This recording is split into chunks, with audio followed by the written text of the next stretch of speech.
farmers and aspiring farmers, thank you for tuning in to yet another informative edition of your program. This is Agricultural New Directions, Agribusiness in support of Vision 2030.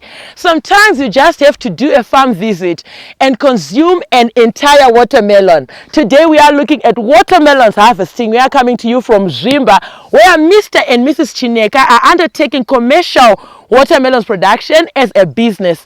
They are here at Emily Angela Farm. We're going to be looking at the various stages and the nitty-gritties, the strategies that they've put in place to ensure that their commercial watermelon production venture is a success. Stay tuned.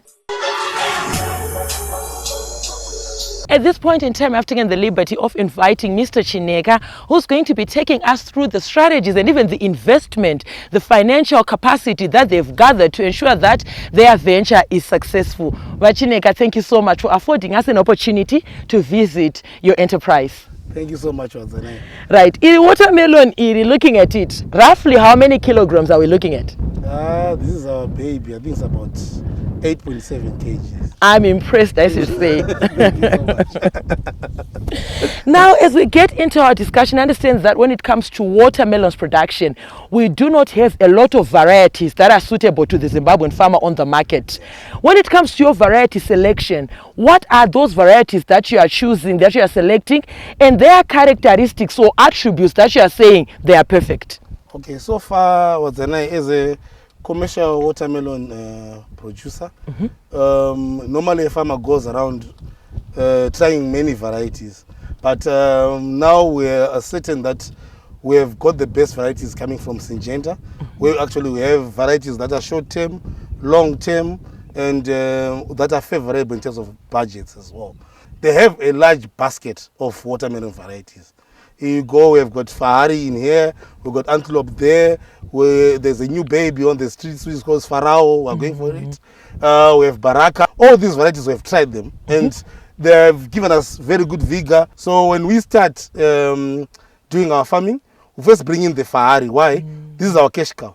While we're putting the Antelope, which is our mid to long term. Then we have the Baraka as well. So we can plant them at the same time, but we'll harvest them differently. Okay, yes. Which is staggering, meaning that throughout the season you have money coming in. Yes, but we are staggering by variety, not staggering by time, which is a very good thing because you are not affected by the weather, you're not affected by the rain, you're not affected by the winter. Because all those are factors that we come and look at. So, like now it's about to rain, so other people will now start running around. But if you go around our fields, you see that we have got watermelons at every stage, but some of them we plant them at the same time. Now, Mr. Chineka, watermelon generally is a water-loving plant, meaning that your irrigation needs to be robust and on point. Looking at your irrigation, what is your source of water, your mode of irrigation, and even the power that you are using to power your irrigation system? Okay.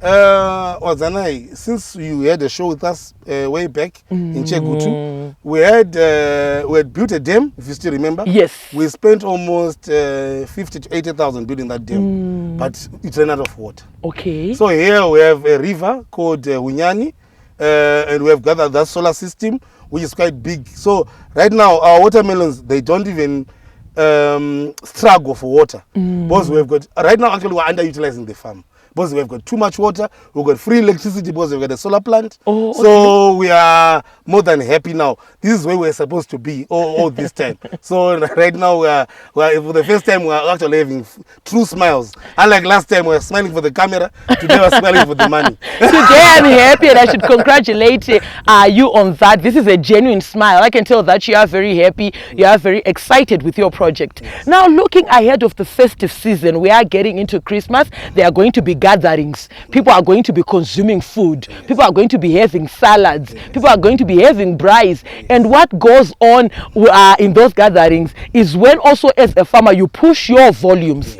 In terms of the season that we are getting into, what are your strategies that you have put in place? I know that you are harvesting and you are also having various stages ahead of harvesting and marketing.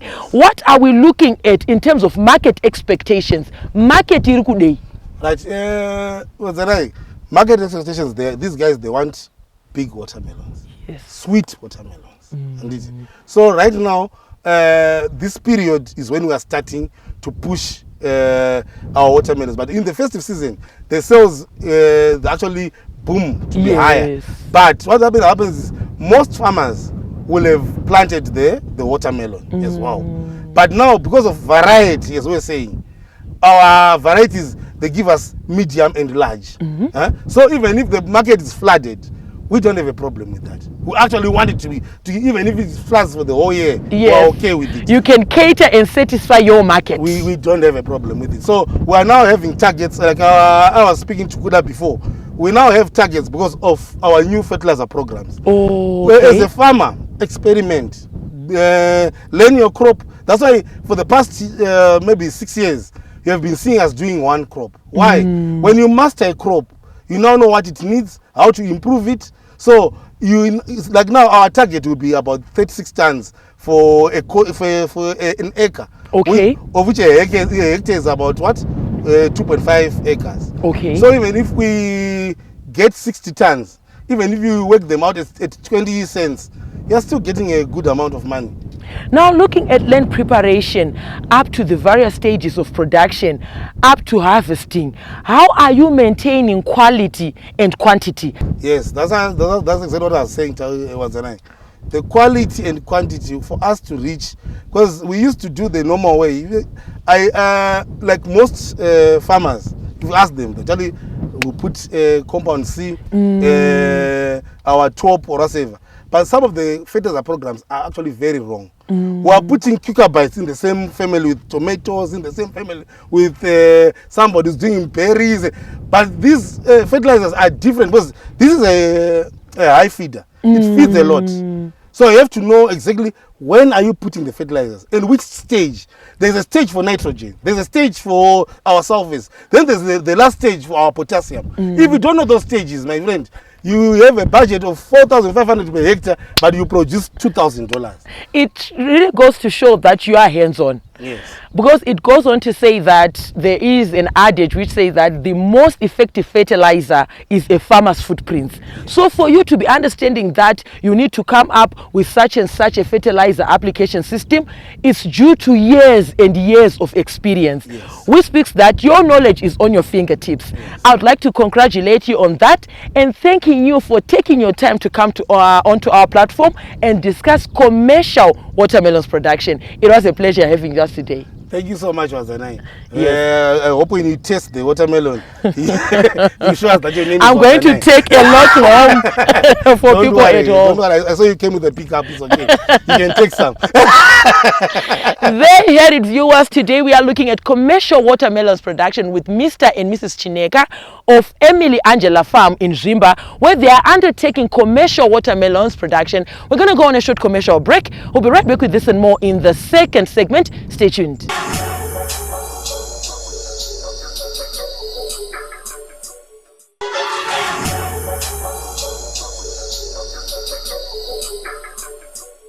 Thank you, farmers, for staying tuned to Agricultural New Directions, Agribusiness. In support of Vision 2030, we are looking at commercial watermelons production.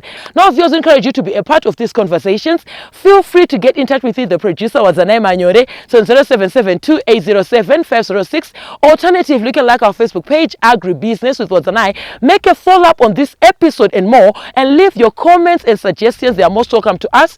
Our YouTube channel is Agribusiness with Wazanai. We're also now available on X, formerly known as Twitter. It's at Agribusiness 110. We have a very vibrant, growing community on LinkedIn, and our handle there is Wazanai Manyore. At this point in time, I've taken the liberty of inviting Amai Chineka, working with Mr. Chineka here at their farm, Emily Angela Farm. Amai Chineka, thank you so much for taking your time and appearing on our platform. Thank you, Wazanai. How are you?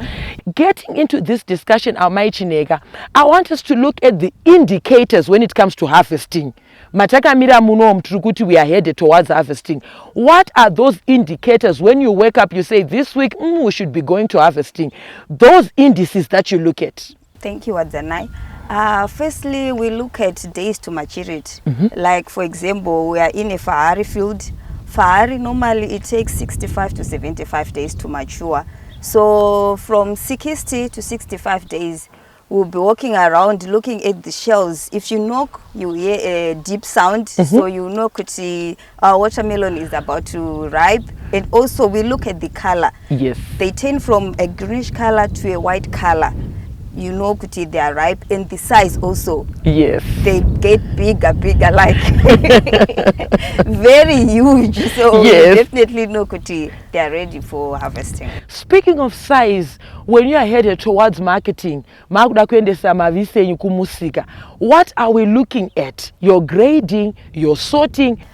In terms of sizes, Fahari we expect from 8 to 10 kgs averagely, but because of the fertilizer programs that Yes. Mr. Chineka mentioned, we've managed to push up to 12 to 12.5 Wow. kgs per watermelon, and because of those fertilizers as well, we are trying to range from medium to large only. We are trying to do away with small watermelons. Yes. So we are following a program that gives us only medium to large watermelons. When it comes to management at your farm, you are working with various employees, some casual, some permanent. What are you looking at, the qualities of your employees? Do you prefer women? Do you prefer men? And the mabasa acho, the work, the tasks, anenga achitwa, zvinenge zvirimo spraying ere.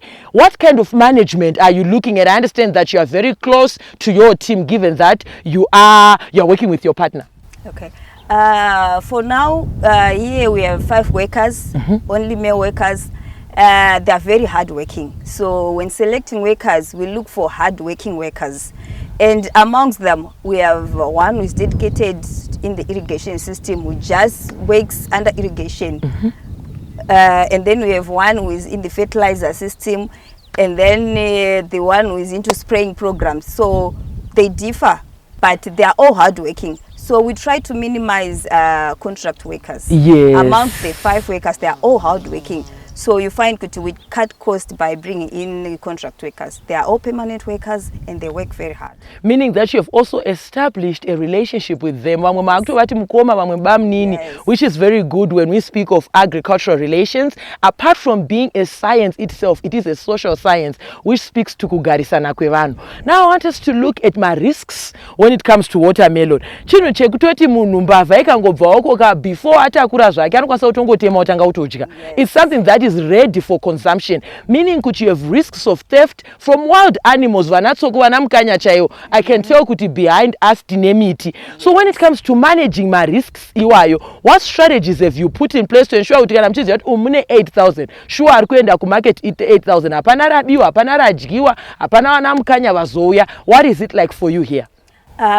When you arrived here, we had problems with monkeys. So we had to put a fence, monkeys and cows, goats and stuff. So we had to put a fence around the whole field to manage that. And because I said there were 5 workers, right? So they rotate shifts as well in terms of security. So everyone is always alert. But basically, we haven't had much problem with thieves because our workers are very alert. And they're very diligent. They are very diligent. Congratulations on that. As we round off this segment, Amai Chineka, I want us to touch on the good working relationship you have with those who are manufacturing the seeds. You've mentioned the various varieties that you do here, meaning that you have a good relationship now. I could tell when we got here, Akuda was excited to meet you and your husband. You were speaking of other relations aside from watermelons. Let us talk about that relationship. Kuri zero yenyu kumadzimai kuno vamwe vanongoti maybe wakaona murume wavo interacting with agronomists vanongoti meno ndezvekubasa kwavo. But we could tell kuti even when Kuda you had a discussion with him off camera. Let us talk about having a good working relationship with my agronomists, because at times vamwe vakaona ma agronomists akuya vanotiza kuti vauya kuzodya ma watermelons edu or vari kuda mari or whatever. But you are very open-minded and welcoming and warm. Let us talk about that relationship you have with your agronomists. It's good to have a good relationship with the agronomists. For example, like you mentioned, Kuda. We have a very good relationship with Kuda. Even if you have a problem like at 10 p.m., if you call him, he always answers. So that's very good. Like if we have some sort of diseases we don't understand or anything, if you call your agronomist, get an agronomist to respond. Yes. Like Kuda, I recommend Kuda. He responds. Whatever time we call him, even if I call him and not Mr. Chineka, yes, he responds very well. Thank you so much, Amai Chineka. It speaks volume of you, your characters. Aside from being in business, you are also nurturing relationships, because you never know who's going to take you to the top. I want to congratulate you and commend you for that. It was a pleasure having you with us today. Thank you, Watanai. On that note, viewers, we've come to the end of this second segment. We were looking at commercial watermelons production at Emily Angela Farm with Amai Chineka. We're going to go on a short commercial break. We'll be right back with this and more in that third and final segment. Stay tuned.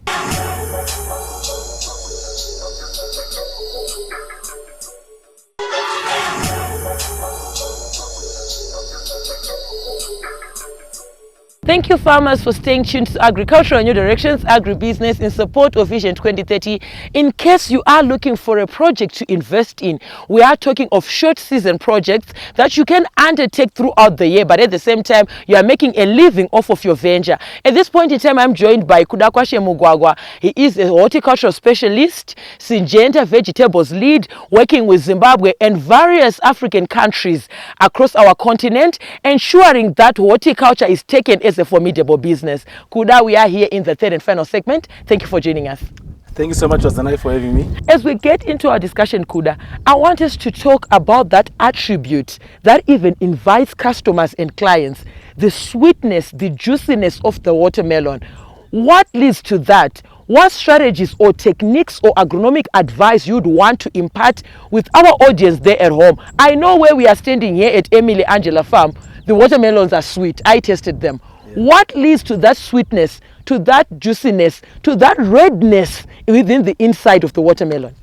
No, I think the issue of the watermelon is very important, especially because we are talking about the sweetness, which we want to term in the scientific term the Brix content, which is the sugar content. So for a farmer to really have a good watermelon which is sweet, it's a function of, number one, the variety that they've chosen. There are some varieties which are bred and they are naturally sweet.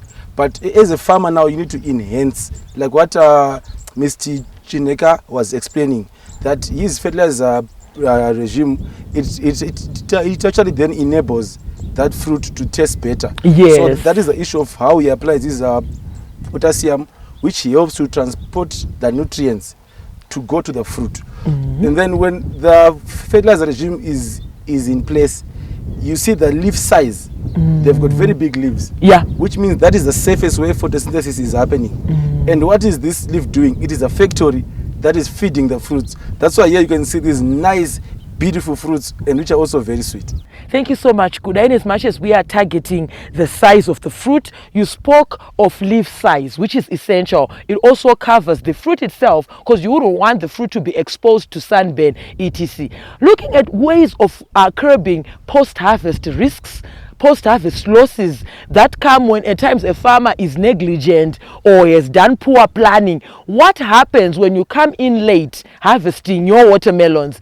What sort of advice you'd want to impart to our audience to ensure that in as much they would have gotten their good agronomic practices in place, they might lose it at the end? Let us talk about being timeous when it comes to harvesting, storage facilities, management when it comes to ensure that your watermelon is secure wherever you would have placed it, the attributes of the place. Let us talk about that.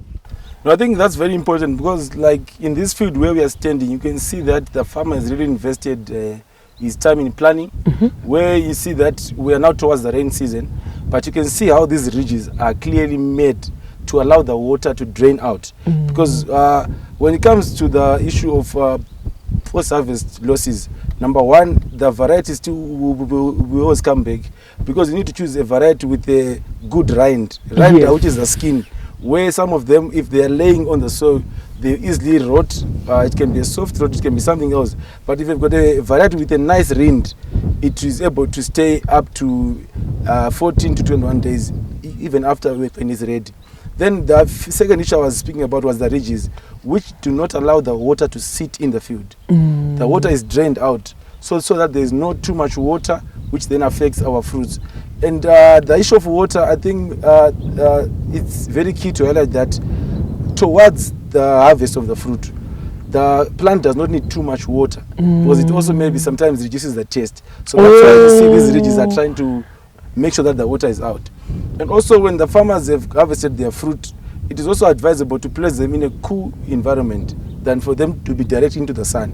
That's why you see that most farmers, when they harvest, it's from the harvest straight onto the market to make sure that they don't lose their valuable sweet watermelon crop. Kuda, aligning fertilizer application, the fertilizer calendar or the regimen that Mr. Chineka has in place, and also aligning it to the variety. Let us talk about disease tolerance or disease resistance, the ability of the watermelon crop to fight off diseases based on variety selection and fertilizer application.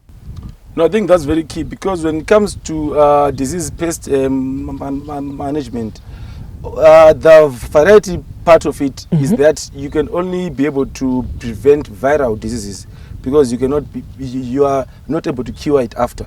So you need to choose a variety which has got a strong virus resistant, viral disease spec, so that you are not affected by it. For example, we've got the yellow zucchini mosaic virus, among other so many viruses. But then when it comes to pest and disease now, it's also up to the farmer to make sure that you have a very strong team. I like how here they've got a very strong team. They do scouting. So in pests, we are mainly focused on the aphids. We've got aphids, we've got whiteflies. We also got the notorious red spider mite, which is also a very key pest in the watermelon cycle. So when your team is able to scout, you already know what to spray. But also nowadays we talk about a IPM, which is the integrated pest management, where we are not just encouraging you to always use spray. You can also use crop rotation. You can also use other biological ways to make sure that you do not have a much pest pressure in your field. But also one thing which is very important, linking it to nutrition. When your nutrition is correct, your plant is less likely to be affected by the pest or disease. Because when the plant is healthy, it does not, so it's actually the opposite to say when the plant is stressed, it excretes probably maybe a scent or something that attracts the pest to come. So when your plants are healthy, you are less likely to be affected. But in the case that you're affected, that's when you come in with a very key spray program where you're going to scout for your disease or pest, and then you spray. And then you've got a beautiful crop like what we are seeing today. Speaking of the beautiful crop, Kuda, you are pushing watermelon seedling cells, seed cells, and the varieties that you have with your organization. Take a moment to appreciate Mr. and Mrs. Chineka's field. What did you like? What would you want to comment? Your sentiments, your views. No, it's very exciting, especially for me, because I was once at the other farm before they were here. You can see that the level of being commercial. Yes. Because we are speaking about farming as a business. This is a business. We arrived here, Ms. Chineka and Mrs. Chineka were showing us their records, their books with their spray program. It's exciting to see, a farmer going to that level of being commercial, and at the same time, trying to make sure that as a nation we are food secure. We've got a sweet melon. Everything is there's also employment which is also being created by them. It's so exciting, and it's always a pleasure to work with them. And it's also key that we exchange ideas, and I also learn from them, they also learn from me. Yes, thank you so much, Kuda. I would like to commend you for the good working relationship. I've seen it develop throughout the years. You and Mr. and Mrs. Chineka, you have a very admirable relationship whereby they are very free and welcoming whenever we want to visit their enterprises. It was a pleasure having you with us today, Kuda. Thank you so much, Ozane. From me, your host, Ozane Manyora. I'm also on Instagram. It's at Wadzi110, and the crew behind the scenes. Have yourselves a fabulous evening. Thank you for watching.